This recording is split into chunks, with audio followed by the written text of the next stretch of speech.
Hey there, I'm Brittni Schroeder, and business and marketing are my jam. I'm here to walk you step by step through this crazy thing we call business.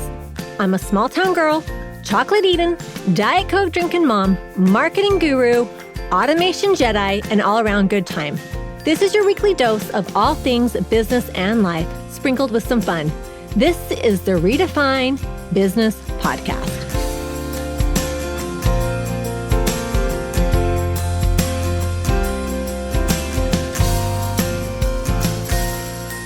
Welcome to another episode of Redefine Business Podcast. I'm excited for my guest. Whenever I get a guest that is kind of an anomaly, like I don't know if you're an anomaly because it's your world. So maybe you're like, oh no, it's saturated. There's lots of it. But this is somebody that I have not had on my podcast before, nor have I met or is in my network. So I'm excited to add her to my people. Welcome to the podcast, Laylee Emadi. She is a coach for speakers and educators. Welcome, Laylee. Thank you so much. I'm so excited to be here. All right, well, let's just dive right in. Tell my listeners what you do. Where did you get to where you're at and just all the things? Yeah, so I actually, it's kind of like a crazy story. I feel like I've walked many worlds in the creative entrepreneur space, but I actually started as a high school teacher and I was always in education. And then I got into photography, as one does. And photography became it just kind of took off and I went full time into my photography business. And within a couple of years, I had former students and parents asking, with better gear than I had, like, how do I use my camera? And then that turned into, how do I start a business? And then that turned into me becoming kind of an educator in that space. But knowing that my background in education, I was seeing a gap of really great entrepreneurs who had a lot to offer as educators, like as coaches, as course creators, as speakers, not be able to actually step into teaching really well because they didn't have that background. And so now that's what I do. I teach people how to teach within the creative industry. I have a conference called the Creative Educator Conference and a course called the Sought After Speaker System, among other things. And that's kind of all I do now. It's very meta. It's like teaching people how to teach and teaching people how to make impact and to become profitable in that way and in a really hopefully ethical and high level way, which, you know, in our industry is, I think, a little bit rare, unfortunately, these days. And so it's just a big passion of mine. So that's what I'm doing now. I love it. It's so interesting because as you started talking and you said where I started, because don't you find that a lot of entrepreneurs, they start in like a certain place? And I almost said to you when you said, oh my gosh, like you started as a teacher and now you're doing this. Most people start as a photographer and do this because I started as a photographer.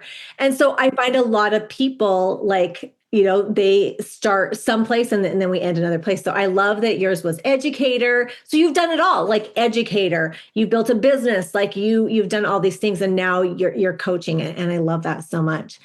What kind of photography? First of all, I did high school senior photography. What did you do? I did too. I actually started with dancers because I was a dance teacher for a very long time and choreographer. And so I worked with dancers and seniors were kind of just an extension of that. Yeah. I did weddings for a little while, like for maybe 5 years, and that didn't last super long. But portraits, yeah. And then that turned into, as I became a coach, it turned into brand photography. So I like to say, like, I love working with women of any age. I feel like that's always really, really fun as a photographer. Yeah. I loved, like, see, we could probably go off on our own little tangent here, but I loved photographing dancers because they knew they had such body awareness and especially really good dancers. I was like, oh my gosh, like I want to be you. So I love that. Well, awesome. Okay. So tell us, so let's start kind of like giving like some helpful tips. Like say that people are like, hey, I want to speak and I want to monetize it because I think as somebody who has been a speaker at several things, there were some that I did where I made money, but then there was a lot of them I did for free, which is good because I was learning and I appreciate like that, you know, just like those practice, getting those skills. But as somebody who wants to monetize speaking, like where do they go? Like, how do they start? Yeah, this is such an interesting topic in general. And I think a big part of why I do this is because there's so much information out there. And I wouldn't say misinformation, but there's just so much information that you're not sure like which one to listen to, like who to listen to in this environment. So I think first of all, understanding the difference between being a professional speaker and then being a professional in your industry who speaks. Those are two kind of different things. And so professional speakers typically get paid a lot to go and speak and then they leave and that's it. Maybe they sell a book or maybe there's other ways to work with them. But a professional in your industry who speaks would be someone who typically, especially in the creative industry, you're typically not getting paid much at all, if anything, to go and actually speak. It's more of like, hey, you're great at what you do. Do you want to come teach other people to be great at what they do? And that's why I think we don't get a lot of amazing speakers at a lot of events, but also there's not a lot of profit being made unless you're really strategic around it. So I want to get that like differentiator out there because I think that's a lot of times people will say like, well, how could they not pay you? And it's like, well, maybe it's an individual putting on an event and they don't have the budget to pay you. And also maybe you don't have the experience to demand that kind of payment. You know what I mean? But that's not to say that speaking for free can't be profitable. So I still speak for free all the time, but I leave almost every speaking engagement with at least like 4 or 5 figures every speaking engagement I go to. Yeah. Well, and I think that is something to kind of point out because I mean, similar to you, I do the same thing. If I'm asked to speak or I'm looking for a speaking opportunity, I am like, okay, I like to get some of the information because like sometimes it's just really good exposure or a networking opportunity that can lead into that. And so I think with the more you do, the more you learn that like, okay, because I get asked to speak and I ask a lot of questions, especially if it's not paid, like, okay, what is going to be the ROI on this? It might not be financially upfront, but I'm hoping to get it on the back end too. So I think that's something to like really understand as you grow. But I love what you said though about that some people are professional speakers and other people are educator. You know, like I love that because there is a difference between the two. You know, so can kind of elaborate a little bit on that because I think, you know, like being a speaker and an educator and exposure, but then there is this whole world of corporate USA that is looking for inspiration. They're looking for something different. So let's kind of talk about that. What is the difference? Yeah. So, I mean, initially, I think the biggest difference is the expertise. So, like, if you think about the thing that you're an expert in, how much time and effort and work went into becoming the expert at that thing, and then ask yourself, like, am I an expert speaker? Like, have I put that much into honing that craft? Because speaking truly is, when you're a professional speaker, whether you're a motivational speaker or you're a workshop leader or whatever it is, whatever type of speaking you're doing, you've typically put in a time of time and work and effort to become the best speaker that you can be in that respect. But if you're like, no, I'm just really good at what I do, and I could probably help other people figure out what I do, then maybe you're not like a professional speaker, but that doesn't mean you shouldn't be speaking. You know what I mean? It just means that you're not pitching to go speak at PepsiCo. You're pitching to speak at an industry event that just is looking for experts in that field. And in that way, you're wanting to have things that, like you said, you can sell on the back end. So if you do coaching or mentoring, or you have a course or a membership or some way that people can continue to work with you, or digital products, whatever it is, you're building that up and being able to sell that, because typically the industry events are funded by individuals or small businesses versus corporate events that have budget that has like, the budget does not belong to the human being that's picking the speaker, you know? So like, they don't care. They'll negotiate with you and give you thousands of dollars to just show up and leave. Yeah. Yeah. I also think too, that there is more to speaking than just being an expert. One of the things I know, I love to speak at events, and I have a nonprofit, and I have spoke at many events to hundreds and thousands of people. But I feel like I'm an expert in a lot of ways in different things, but I know that I'm not the best speaker. I know that there's more to it. I know that there is so much more technique to it. And I think if people have to recognize that it's not just being an expert, it's learning how to be what you said, an expert speaker. And there's more to it. So what if somebody is, say that they are they want to get into, and you don't have to give away everything because I want people to come to you, but what if people do want to get into like corporate USA and they want to start doing that?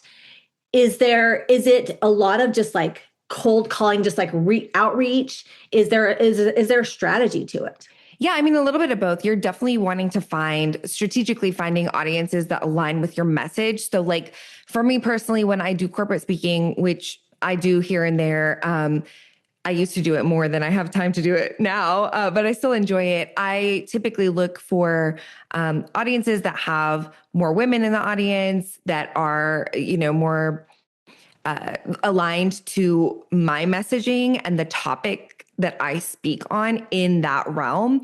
And then part two is, like you said, a lot of that cold calling, or like the pitching. So you just kind of, you pitch in mass, because there are so many companies in America. You kind of have to think like, am I looking local? Am I okay to travel? Am I wanting to travel?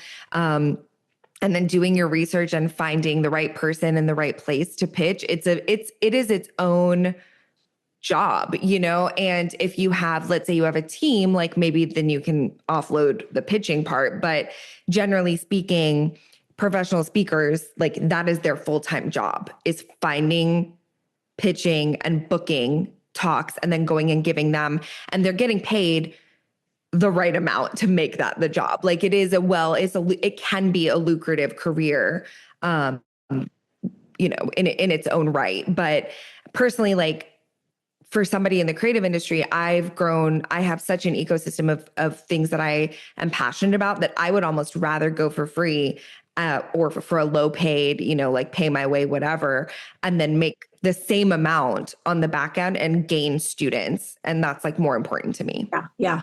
And then we had mentioned before you hit record that like once you're pitching, like you need to have like a page where you have everything on there. And I know you have a resource, and we're going to put that in the show notes, but give us just a few things that are important to have as you're pitching. What are some, resources available that you should have ready?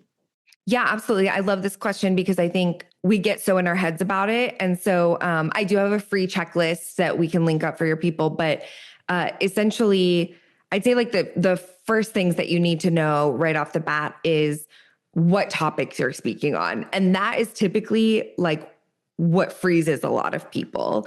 But I always like to say, like, it's a website, like it's not set in stone. So get one or two topics that you're passionate about, describe them really well, summarize them well. Obviously you want a bio, you want professional photos. If you have any footage of you speaking, put it on there. But if you don't, that's okay.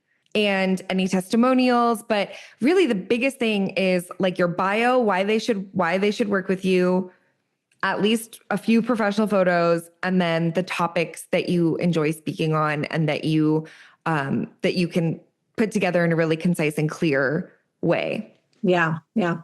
I love that. And I think that helps you get these better gigs because you look professional. So I think that says a lot. So, okay. So tell our listeners, and you have so many more resources and you help like lots of people with this. So tell my listeners how they find you, if they want to be a speaker, how they can work with you. Yeah, absolutely. So first of all, I'm really active on Instagram because that's my age group. But you can find me at Laylee _Emadi or at the Creative Educator Conference. And that's really right now the only ways to work with me right now are through my membership, the Educators Lounge, or by attending the conference, which is annual. We actually just wrapped our 2026 conference in March and April. And so the next one is next April. But those are like the best ways to find me. But I always love chatting about education, speaking, and, being able to create impact by sharing what you know and sharing it well. Yeah, I love that. I love that you do that. All right, Kate, Laylee, I like to end my podcast with asking my guests 2 questions. The first one is, what is a pet peeve? Oh my gosh. Well, I have a lot of them. Probably my biggest pet peeve right now is people, I guess, inflating the truth. So I guess dishonesty is at the core of it, right? But in the entrepreneurship world, there's so little regulation. And so like anybody can get on the internet and say anything. And I just have so much respect for people who can be transparent and honest, even if it doesn't paint them in like the brightest and shiniest light. So I think a big pet peeve of mine is when I see people and I see the things that they say and I know that they're not 100% true. That is mine too, 100%. I actually did an Instagram post about this where I said it was something like, if people promise like instant, like it's going to be so easy, they're not a good coach, they're a good scammer. Because in all reality, and I think we see so much of that clickbait stuff where it's not easy being an entrepreneur. Like there's no easy button. You have to work. You have to put in the time and you have to commit. And that's one of mine too, girl. Oh, so much. That's one of mine. So yeah. All right. Okay. Let's end on a positive note. Okay. What is a simple pleasure? Oh my gosh. A simple pleasure for me is having on my desk at all times a little vase of fresh flowers and a candle that's burning. Oh, that is a simple pleasure. That is a good one. I love that. Well, Laylee, thank you so much for coming on the podcast. I'm excited. I'm excited that we connected. I'm excited for this. I think what you do is so great. And I think that there is such a need for it. And I know a lot of people want to speak and they just are like, I don't know where to start. So I love this. Thanks so much for coming on. Thank you for having me. Let's not stop the party here. Head on over to my Instagram or Facebook group, Redefine Your Business, and let me know your thoughts about today's show. I will see you again, same time, same place, next week.